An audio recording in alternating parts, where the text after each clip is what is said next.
So we'll start. Thank you all for braving the weather conditions in order to attend this lecture, and I'm sure you won't regret it.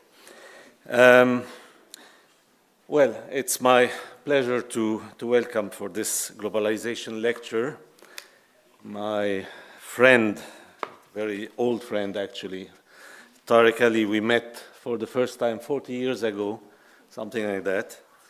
Still remember Tariq who visited me in Beirut at that time and was amazed to find the collected works of Lenin for something like 45 pounds of the time, and bought that, and I still remember him at the airport with the police looking at him bizarrely with this whole collection of books. Anyway, Tariq is the kind of person about whom you would say he doesn't need to be introduced.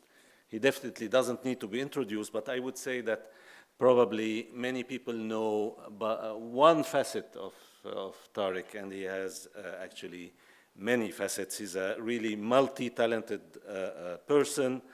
Of course, he was first known as a political leader, and actually a political leader in the student movement. He was a major figure in the student movement in this country, but not only in this country, in his country of origin. In Pakistan, he was also a very popular figure in the student movement of the late 60s. I mean, he's one of the emblematic figures of 1968 and the whole upheaval that characterized that year. And he remained so. He remained very much prominent as a political leader, as a political fighter, ever since, one should say. It never stopped, even if the forms in which or through which Tariq practiced his political activity have evolved with time. Many people also know Tariq, of course, as a public speaker. He's a fascinating public speaker, I should say. He's a really great orator. I've always been very admirative of his skills as a public speaker, and which explain also, of course, the role he played as a leader in the student movement, as a leader in the left-wing movement, more generally. Tariq is, of course, also a political thinker, and you ought to be. I mean, if you are what I already mentioned, but he is also a political author, the author of many books, let's say, books dealing with politics, starting from revolutionary politics to the analysis of various conditions and situations, and international relations. He started writing books about Pakistan. I mean, his first book was about Pakistan, and that was exactly 40 years ago when we first met, that this book came out. And his next book, and tells already something about Tariq, was The Coming British Revolution. So that was 71. It didn't come exactly yet, but maybe it will come. There will be one coming anyway. Well, I won't go into the list of his political writings. Probably not probably, certainly the one which, I mean, was a kind of bestseller was his Clash of Fundamentalisms, written after September 11. But the titles of his next books are quite telling. The Bush in Babylon, about the Bush and Blair, one should say, in Babylon, about the invasion of Iraq. Beyond that, of course, there are still other facets. One of them is Tariq as a filmmaker, and Tariq as a playwright and script writer, if one could say it, put it in that way. And he most recently actually has co-written and contributed as even a figure in the film itself to Oliver Stone's latest film about Latin America, the Latin American left, which probably many of you have already seen, south of the border. And of course, well, I could continue the list, including, as a good friend of Tariq, I should say he's even an excellent cook. But beside all that, he is now today here in his capacity as a writer of novels, of fiction, and he has written several books of fiction, especially his quintet about, one could say, related to the world of Islam, which starts with the Shadows of the Pomegranate Tree, which was followed by the Book of Saladin, the Stone Woman, then A Sultan in Palermo, and the last one came out this year, Night of the Golden Butterfly. And this finishes the quintet, as he liked to call it. He has written other also books of fiction. And well, I tried to get for this globalization lecture, therefore Tariq the writer, and discuss this issue of globalization through his experience as a writer and his knowledge of world literature. And as you have seen, the title of his lecture is World Literature, World Language. I'm sure this will be a very interesting talk. As usual, it will be followed by a period of Q&A, and at the end of which you will be treated to a dance upstairs. I don't remember the name of the dance. I'm very sorry for that. And I had some problem pronouncing it. But anyhow, it should be also very interesting. You'll see that once we finish here, it will be upstairs in the occupation, in this room which is where this occupation is taking place. So without further delay, Tariq Ali. Thank you very much.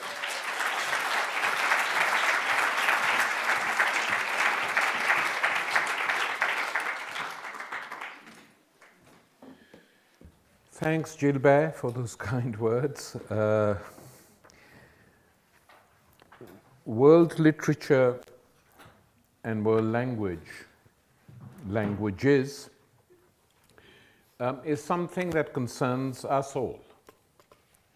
It's not something meant for specialists, it's something that affects us all.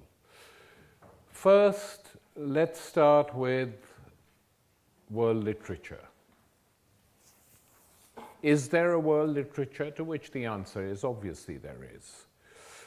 Is there a world literature which is seen as that? And that depends very much on the languages in which it's translated. Is there a world with its own national literatures? Yes, it is. Do we know all about them? We don't. And the reason we don't is because very little is actually translated from most of the cultures and languages of the world into the major languages that exist now, which are, of course, the dominant imperial language today is English, spoken more in different parts of the world than any other language. The second language is Spanish, which is not a language, which is not an imperial language, but once used to be, which is why it's spoken in most of South America, with the exception of Brazil, and of course it's spoken in Spain itself, and increasingly spoken on the west coast of the United States, where there are large Hispanic populations.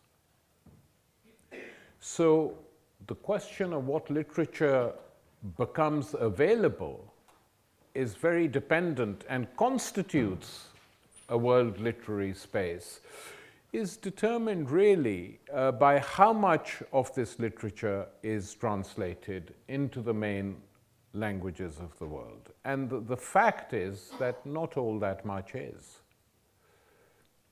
What has been the effects of globalization on world literature has been a compartmentalization, so that globalization has produced a much more provincial culture. While capital roams freely, the world and its different countries have become far more provincialized. There is much less understanding, in my opinion, today of the different cultures of different parts of the world than there was 40 years ago, prior to globalization. This affects everything. It affects, for instance, what you read in your newspapers, what you watch on television. There was much more space given to other parts of the world 40 years ago than there has been over the last 25 years. And there are many reasons for this. One is that the sort of turbocharged capitalism has very little time for culture, and that the books increasingly published all over the world, are taken from the bestseller list of the New York Times. I know publishers in South America, in Europe, in countries which once used to be very proud of their languages. I know books they publish often without reading because they're on the bestseller list of the New York Times. So they look at the list and they say, how many of these can we afford? That's the first question. And the second question is, how much money can they make for us? So what this is creating is, in essence, a cultural conformity and uniformity that is quite damaging to world literature taken as a whole. And it is very dependent now on languages. I mean, if you look even in Europe, countries like France in particular, which was so proud of its language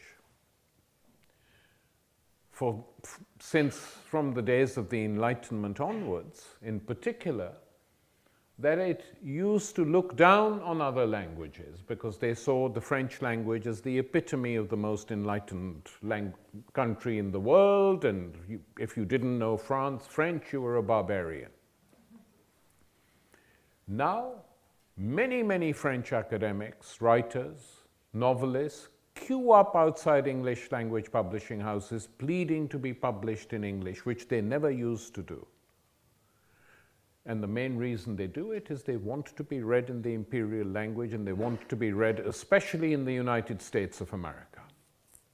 So the level and the thrust of this globalization, which is a globalization based on a consensus accepted in Washington after the collapse of communism, in terms of economics and politics and ideology, if you like, we now see that culture is essentially following the same route. So then you have the world literature that is created by the Nobel Prize for Literature. So the Nobel Prize Committee decides that a beautiful novel written, let's say for the sake of argument, by an Ethiopian or Somali writer, someone points it out to them. The first question they ask, if this novel is so good, why hasn't it been translated into French? Because the Nobel Prize Committee prefer to take books which are all translated into French as one of their key criteria for whether a book is good or not. If it has, by some chance, been translated into French, then it's considered for the Nobel. And once it gets the author, he or she gets the Nobel, then that book becomes part of world literature and world literary networks. Now, I want to argue that this official world literature, a literature created by prizes and recognition from a tiny, tiny group of people based, ironically, in Scandinavia, and named after the inventor of dynamite, is not a sufficient criteria for us to determine what constitutes great literature. And especially, I want to talk about 3 or 4 writers to make the discussion more concrete. Of course, long before the Nobel Prize was invented, centuries before, all the questions indirectly of what constitutes a world historical novel, if you like, a universal novel, were raised in Spain in the 17th century with the novel produced by Cervantes called Don Quixote, which I hope all of you have heard of. Anyone here not heard of it? Admit it. How many? How many? Okay. This is a great novel written by Cervantes in Spain in the 17th century, which has been debated and discussed for the last 4.5 centuries. The way we know the novel in other parts of the world, it is because it was the first real novel to be translated in lots and lots of different languages, long before the world was seen as a global entity. I'm told that there was a Chinese translation published in the 18th century. Japanese. So this novel made its way. And what is interesting about the novel is that for those of us who don't speak Spanish or don't read Spanish perfectly or even imperfectly, it is or don't know Spanish history, it is impossible to understand what this novel is all about.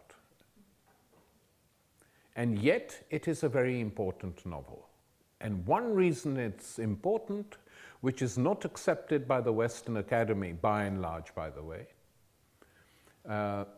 in an essay I wrote recently in my collection, Protocols of the Elders of Sodom and Other Essays, I talk about the introduction by Harold Bloom, who is, as you know, a very great expert on world literature, an academic in the United States. There's a beautiful new translation of this novel in English by Edith Grossman, really stunning. I strongly recommend all of you to read it.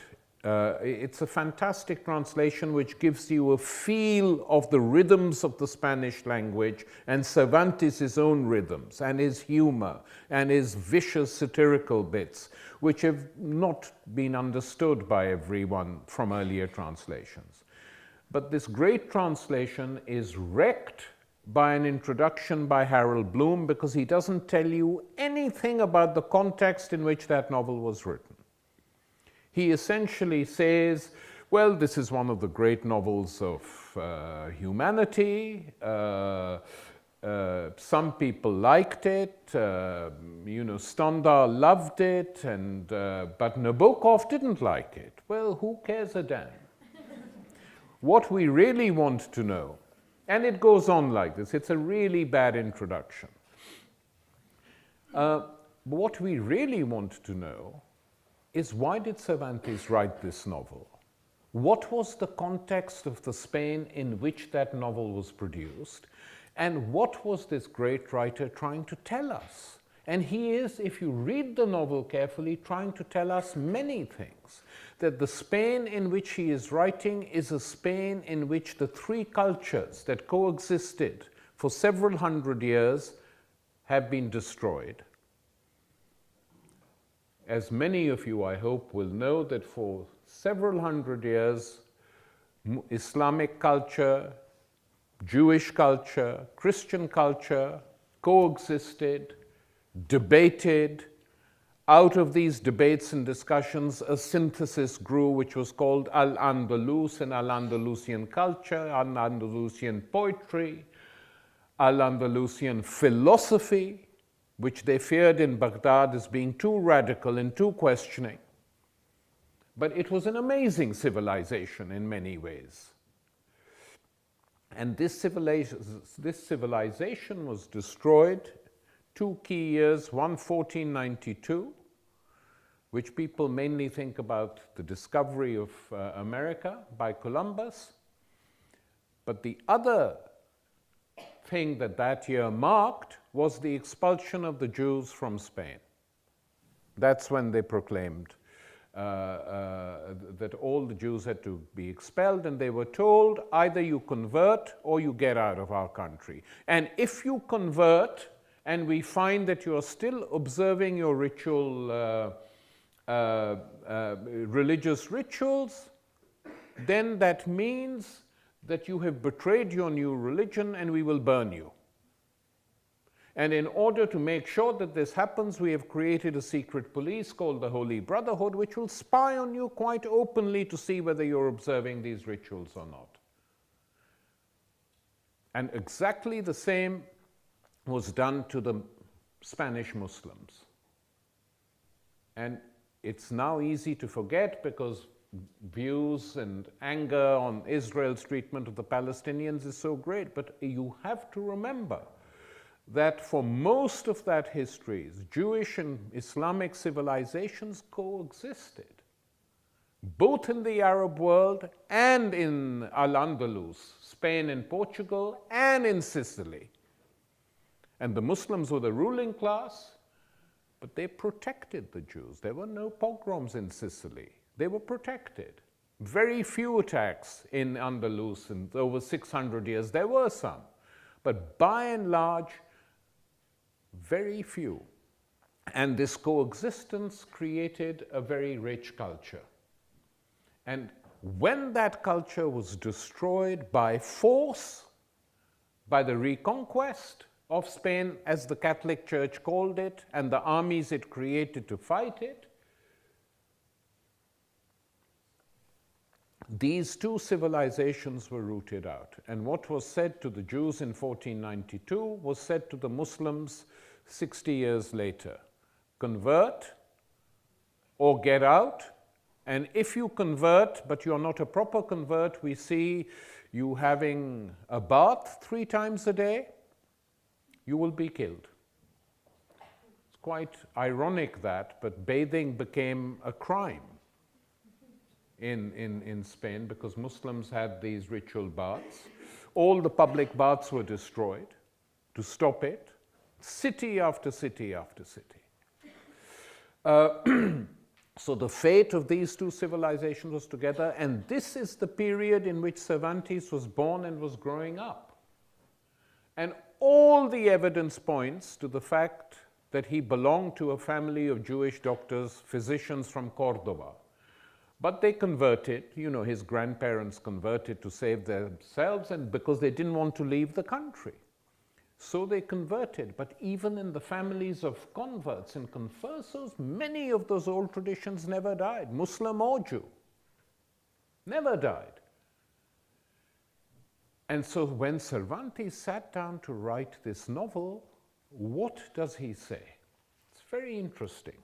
In the early pages of the novel, he says basically that it's not a novel written by him. And the reader gets a shock. And he then says, one day, when I was in the Alcana market in Toledo, a boy came by to sell some notebooks and old papers to a silk merchant. As I am very fond of reading, even torn papers in the streets, every reference point, torn papers in the streets, because lots of literature, documents written in Arabic, often when they were found, were torn up and chucked in the streets. As I am very fond of reading even torn papers in the streets, I was moved by my natural inclination to pick up one of the volumes the boy was selling, and I saw that it was written in characters I knew to be Arabic. And since I recognized but could not read them, I looked around to see if some Morisco, Muslim, convert, who knew Castilian and could read them for me, was in the vicinity. And it was not very difficult to find this kind of interpreter, for even if I had sought a speaker of a better and older language, I would have found him. And the better and older language for Cervantes is the language of his forebears, Hebrew. So he's making 2 points. He's giving a hint to the reader, this is where I'm coming from, and this novel actually has been written in Arabic. Now, why does he say this? It's not for amusement. It's not to make us smile. It's to register a literary protest that once we had a culture in which these languages flourished and these languages are no longer there. And later on in the novel, when he's talking to Sancho Panza, all this is seen as comedy, by the way, in most Western eyes. It's very serious stuff. He's discussing, explaining to Sancho Panza what the word albogues means, as in, well, and what if in the midst of all this music, albogues should resound? What are albogues? Said Sancho. I've never heard of them or seen them in my life. Albogues, responded Don Quixote, are something like brass candlesticks, and when you hit one with the other along the empty or hollow side, it makes a sound that is not unpleasant, though it may not be very beautiful or harmonious, and it goes well with the rustic nature of pipes and timbrels. This word, albogues, is Moorish, i.e. Arabic, as are all those in our Castilian tongue that begin with al. For example, al-Mohaza, al-Morzar, al-Hamra, al-Guasil, al-Husima, al-Masin, al-Kansia, and other similar words. I have told you this in passing because it came to mind when you mentioned albogues. But there is nothing in Cervantes that is just told in passing. He's covering himself here because of the Inquisition. Nothing is told in passing. Everything is carefully thought about before it is put on paper.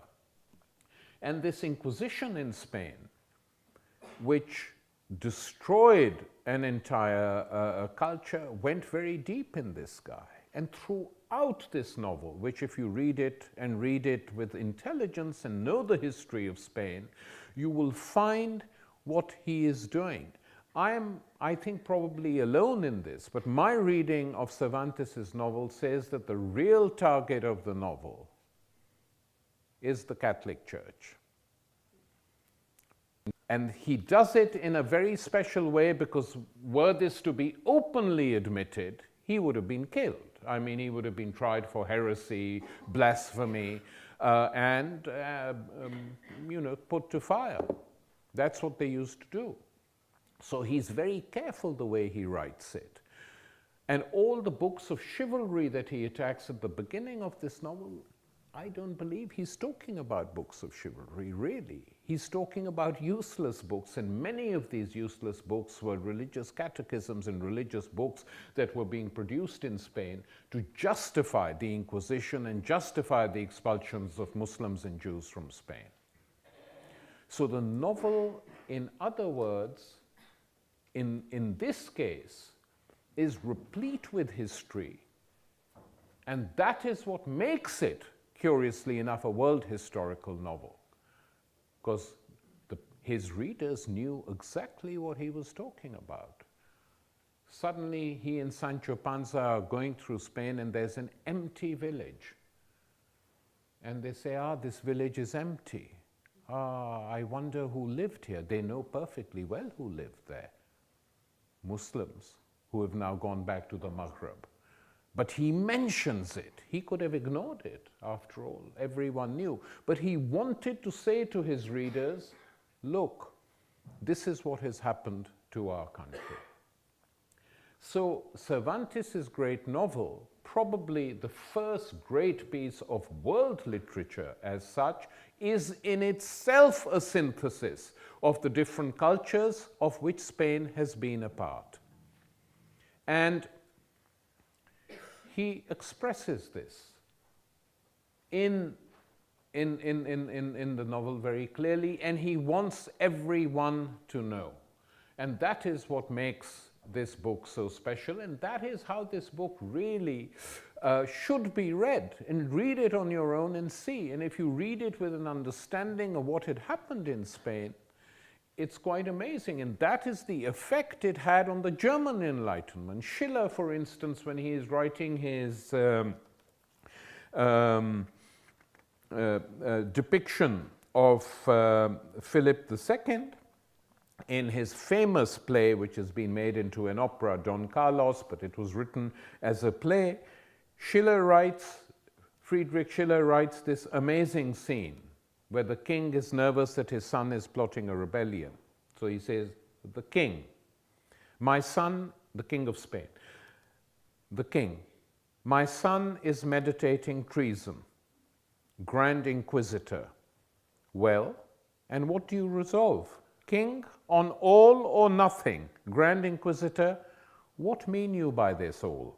King, he must escape or die. Grand Inquisitor, well, sire, decide. King, and can you not establish some new creed to justify the bloody murder of one's only son? Grand Inquisitor, to appease eternal justice, God's own Son expired upon the cross. It's chilly, but everything and anything can be justified by inquisitors and inquisitions, is what Schiller is saying. And of course, it has been justified ever since. And this debate will not go away, the debate around Cervantes, for a very simple reason, that when he wrote the book, of course, it was a different type of Europe. But that expulsion created the modern European identity. It went very deep in Europe. A Catholic Christian identity. All the other cultures, religions had to be exterminated. And that created the modern European identity. And it's important to remember this, to understand even how deep this goes when we read about the wave of Islamophobia now in virtually every single European country, with the big target of attack in most of European countries are Muslim migrants. They don't just attack them as migrants, they attack them because of their origins, their religious origins, their cultural origins. And the Chancellor of Germany says openly that we can never integrate with the Turks, German Turks, many born in that country, because of who they are and where they come from. They are the other. She more or less said that, Angela Merkel, a few weeks ago. And no one even bothered to comment on it. So the point I make often is that the language being used about Muslims in many parts of Europe today is very similar. Not the same, but very similar to much of what was said about Jews in the 20s and 30s and 40s. They wear funny clothes, they come from a different civilization, they are not like us, they are Jews, they killed Christ, they have Christ's blood on their hands, they have a different diet, they pray on a different day. We can never actually integrate them because in the last analysis, their culture, their roots are very different to ours.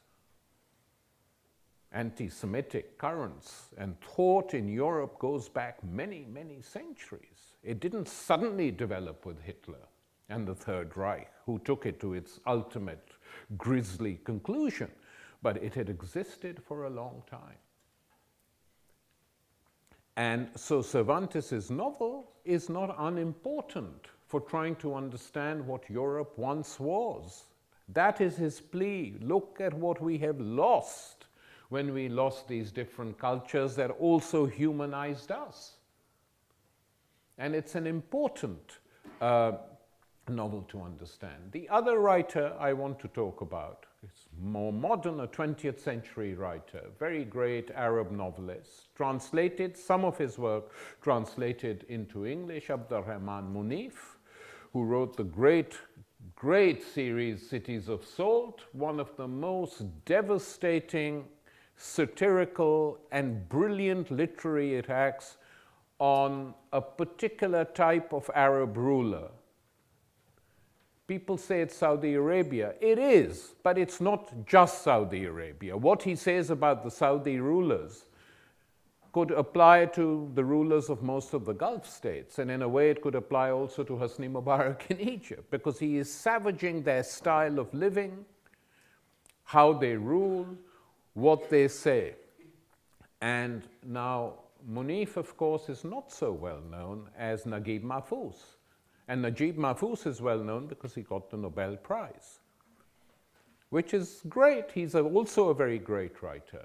Munif, to my mind, is more edgy, more challenging, more demanding, raises more questions, provides more answers. And for writing Cities of Salt, he was deprived of his Saudi nationality.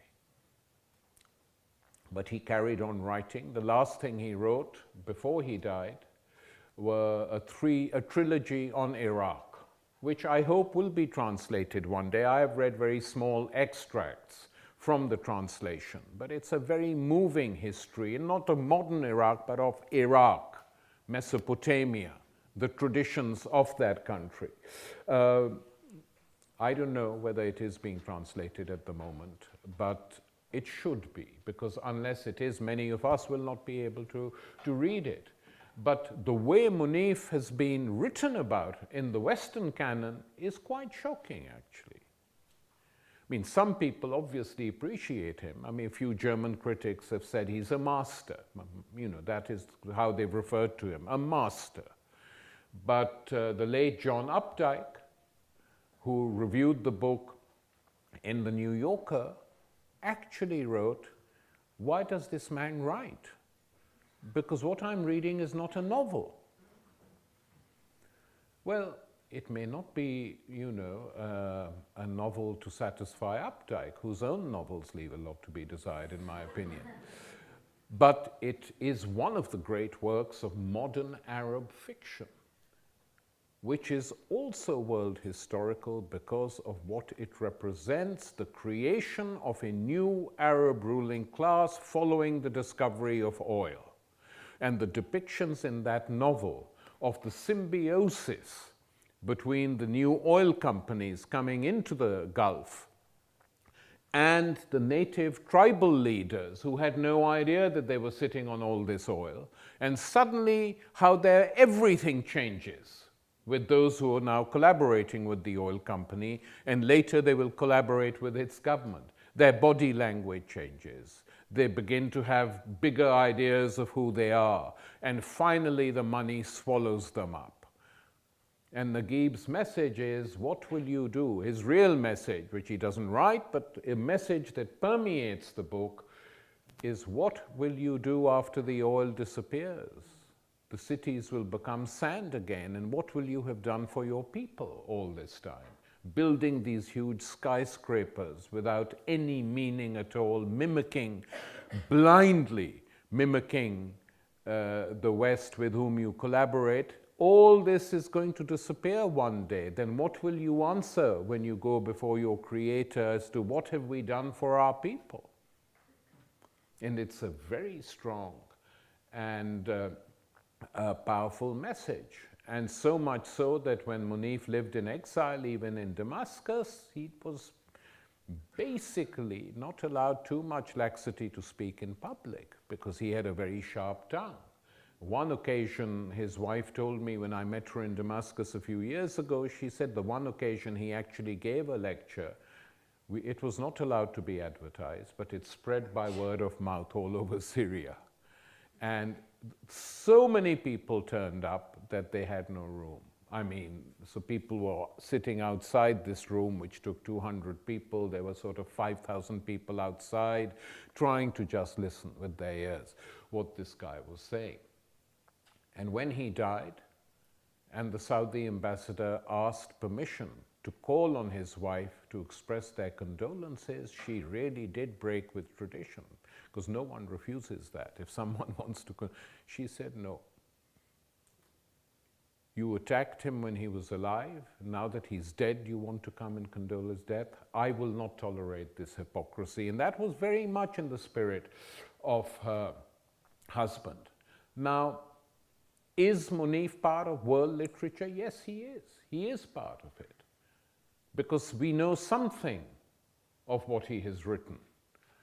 And he is accepted by literary, serious literary critics as one of the great masters of the Arab language. But how many more are there which we don't know about? And how many are writing now who might never get translated? And you can take this same pattern from continent to continent. All depends on what the world, who is the proprietor of the world languages, and what will be the impact of this on the culture, world culture, by the end of the 21st century? The answer is we do not know. People say to me in the Arab world, but Arabic is a divine language, it will last forever. Well, don't be too sure. I hope it does, because it's a very fine language. But will it? The other divine languages disappeared. Latin, after all, used to be a divine language, and it disappeared. It was once taught in English private schools, but even there, I'm told, it's disappearing now. So that they could, why it was important to know the language, because the roots of the Romance languages come from Latin. So, will Arabic disappear? I don't know. It depends a lot on what happens in that world. Of course, the Quran will always be read, but as many of you know, in many parts of the world, the Quran is read without being understood anyway, especially in South Asia. It is learnt by heart. And could it be the case? Think that in 30 years' time, Arab children also know the Quran by heart, but they speak in another language altogether. It depends a lot on what happens there. I'm not being alarmist, I'm just saying this is the way languages rise and fall. It is not simply linked to the beauty of the language, because Latin was a very beautiful language. All the great Roman poets wrote in it. Languages can disappear if the cultures on which they are based crack up, implode, disappear, are taken over by other cultures, then that can happen. The big languages today, French and Spanish, English and Spanish, will probably last for a long time to come yet. Chinese, a new rising language. Many people in the West are now learning Chinese for bad reasons mainly. They want to do business with China. Not because of the inherent, for the purposes of learning. But good young people are learning Chinese. Very good to expand, very difficult language to learn, but a very important language to learn. And how would we have known that China has a tradition of novels and the production of novels which precedes Britain, where people normally think the novel was born, or Spain. You know, the novels were being written in China in the 9th and 10th centuries. And they were not just any old novels, they were huge novels. And some of these novels, very funny by the way, and vicious and satirical, through these novels you can get a fantastic glimpse of what Chinese society was like at that time. Because the history books usually tell the messages of the victorious side, as history often does. But through literature, you can sometimes get a picture that you will not find in the works of history. And these Chinese classics, now important because of the place of China, are being translated at a rapid rate. Initially, they existed usually in bad translations. Now, the most recent ones have been taken up in a very strong way. The last point I just want to come back to is who gets the Nobel Prize for Literature? Peace, we know. The Nobel Prize for Peace is given to people who make war. That we know. And this recent, by the way, just so that you know, I'm on the subject of the great founder of Dynamite's prizes. The Nobel Peace Prize recently given to a Chinese dissident. The West is being sort of going great. The Norwegian idiots, all retired politicians, are saying we gave this guy the prize because we want to teach China a lesson and China has to reform itself. Well, no one in Norway is going to be able to reform China. It's the Chinese people who can, and I hope will, transform China. It's not going to be done from a tiny country in Europe. But leaving that aside, obviously the Chinese were stupid to arrest this guy, but then they can be stupid, especially on these questions. But who is this guy? I mean, you know, not to put too fine a point on it, the guy is a semi-fascist. I'm not kidding you. He has written several times now on how the big problem with China is that it wasn't colonized, and that we need at least 300 years of colonization and civilization for China to recover. He's written that, and someone asked him recently, you know, through various mechanisms, do you agree with that still? He said, very much so. That's my political position. Fine. It's a crazy position. He wrote some of the most savage defense of the Iraq War, which few, I mean, you know, even the hardest defenders of the Iraq War were slightly nervous in the West. They were. Not this boy. Said Iraq has to be invaded to teach these Arabs a lesson. Who are they? They're a lesser civilization. Of course, you can imagine what his position on Afghanistan is. You know, if Iraq had to be destroyed, Afghanistan has to be wiped off the map. This is the guy to whom the Nobel Peace Prize has given the latest prize. I bet you that they had no idea of what his politics were. But let's just return, I mustn't get sidetracked, to the Nobel Prize for Literature. Throughout the Cold War period, the Nobel Prize for Literature became an instrument of the Cold War, more or less, not completely, that would be unfair, but it became part of the Cold War. Any Soviet dissident writer got the prize. Pasternak, a wonderful poet in my opinion, Zhivago wasn't such a great novel. Brodsky got the prize, okay, fine, he was an exile, but that is the way in which the literature prizes tended to go. Okay, that's their position, that is fine. It wasn't totally determined by literature. Where it was determined, there's no doubt about it at all, was in who they didn't give the prize to in those same years. I give you an Indonesian genius, Pramodia Anantatur, a great Indonesian writer, novelist, poet, literary critic, and communist. Locked up by the military dictatorship in Indonesia for several years, kept on Buru Island, tortured, suffered from malnutrition.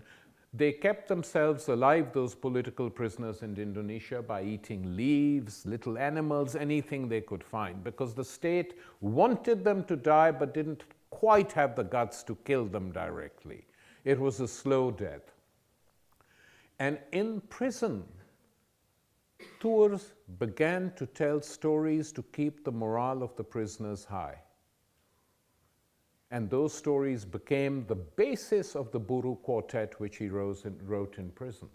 Once the Suharto dictatorship was removed, he was released, came back, treated as a hero by ordinary people who had read his books, many of them being written in prison. But why didn't he ever get the Nobel Prize? If anyone deserved it, he did. Because of the quality of his literature, not his politics. Because, you know, there are some who think that literature has to be political. I don't accept that. I think all great literature, as I've been trying to explain, is usually linked to the history and the world. And if you contextualize it, that's what it is. But not at the expense of reducing the literary to the political. Every novel has to have form, style, as well as content. You can't cut one off from the other. And Pramodia Anantatur, the Indonesian writer, certainly had that. He wrote in one story, She Who Gave Up, in 1952, before the dictatorship, about an uprising against the Dutch in Indonesia. And it's quite interesting because it applies to lots of other parts of the world as well. In such times, too, the rage for politics roared along like a tidal wave out of control. Each person felt as though he could not be truly alive without being political, without debating political questions. In truth, it was as though they could stay alive even without rice. Even school teachers, who had all along lived neutrally, were infected by the rage for politics. And so far as they were able, they influenced their pupils with the politics to which they had attached themselves. Each struggled to claim new members for his party, and schools proved to be fertile battlefields for their struggles. Politics, politics, no different from rice under the Japanese occupation. And later, he mocked the way in which, when they were in prison, the state used extremely reactionary religious organizations to come and forcibly convert them. And he writes, just look at what we were eating. Imagine a diet of gutter rats, the moldy outgrowth on papaya trees and banana plants and leeches, skewered on palm leaf ribs prior to eating. Even JP, one of our most well-educated prisoners, found himself reduced to eating chichak, though he always broke off the lizard's toe pads first. He'd become quite an expert at catching them. After amputating the lizard's toes, he would squeeze the unfortunate creature between his thumb and forefinger, shove it to the back of his throat, and swallow it whole. The man's will to defend himself against hunger was a victory in itself. And into this world, what did they send us? I have no doubt that this year, just as in previous years, at the beginning of the fasting month, my mates and I will be treated to a lecture by a religious official specially brought in from the free world on the importance of fasting and controlling one's hunger and desires. Imagine the humor of that. You know, he writes about what they were living on. And one of the last things he wrote, just as politics cannot be separated from life, life cannot be separated from politics. People who consider themselves to be non-political are no different. They've already been assimilated by the dominant political culture. They just don't notice it anymore. And that doesn't that apply to any part of the world? Here, Europe, United States, everywhere. So we only know these people and their work, many of us, because they have been translated.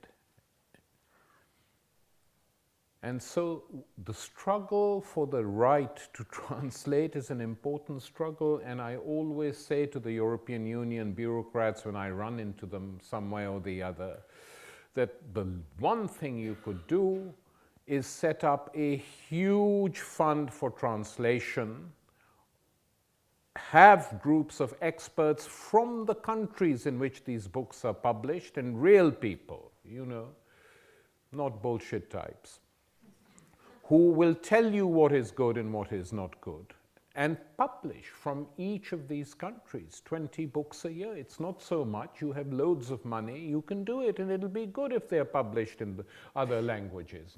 Not necessarily your own, all your own, but in other parts of the world too. Because without that, we will lose touch. And we live in a globalized culture today where education, as we know from the events going on around us, is itself under attack. Why should literature, leave alone world literature, be so important to this particular culture, which puts money at the center of its life, its economic life, its political life, its cultural life? Consumerism becomes absolutely central, and making money and getting rich. And in this, what is the point of literature or philosophy or history? It's just a diversion. And if you say you need to educate your citizens, but why? So they can think, but they don't need to think. And what if they stop voting? Who cares? Even if a few vote, we'll win. So this is a dangerous trend. You know, a number of British universities where in Brighton, which used to be a fantastically good university at Sussex, they don't teach pre-20th century history. But how can you understand the 20th century without understanding at least some of the key events of the 18th and 17th centuries? You can't, it's not easy to, you can't do it. And then increasingly history being taught in globules, in modules, in tiny little bits, so you learn tiny bits, apart from the First World War, which is done to death, the Second World War. Movies, books, literature, etc. Non-stop we get that, but little else. And without that, even this, one of the worst crimes carried out by the Western Europeans against the Jewish people of Europe, the Holocaust, you can't even totally understand that as a crime. It has to be contextualized. It's part of Western culture, what happened, why it was accepted. And not just in Germany, in France, in Italy, in the United States. Otherwise, they would have bombed the camps, they would have allowed Jewish refugees in. No. It's the Palestinians who pay the price for all that, for the failures of Europe. So, in these times where everything is under attack, literature does provide a refuge away from the globalized world. And that is how we have to see it. And occasionally we get glimpses out of literature which are actually literary. And I will end the lecture with a small quote to you, which I hope you will appreciate as much as me, which I first read about in a Chinese documentary about a very, very brilliant Chinese documentary about the Chinese Rust Belt and the total destruction of industry, which, we have here, we have in other parts, in the United States especially. And this great Chinese filmmaker made a film of what had happened to the life and culture of these people, and in the middle of it, he caught two young boys without a future, talking to each other. So, the different voices of the different kids. These are two young kids in their teens talking to each other. You ask me what to do, I don't know what to do. So you have no dreams at all, just like me. Then why the hell do you criticize me? What's your dream?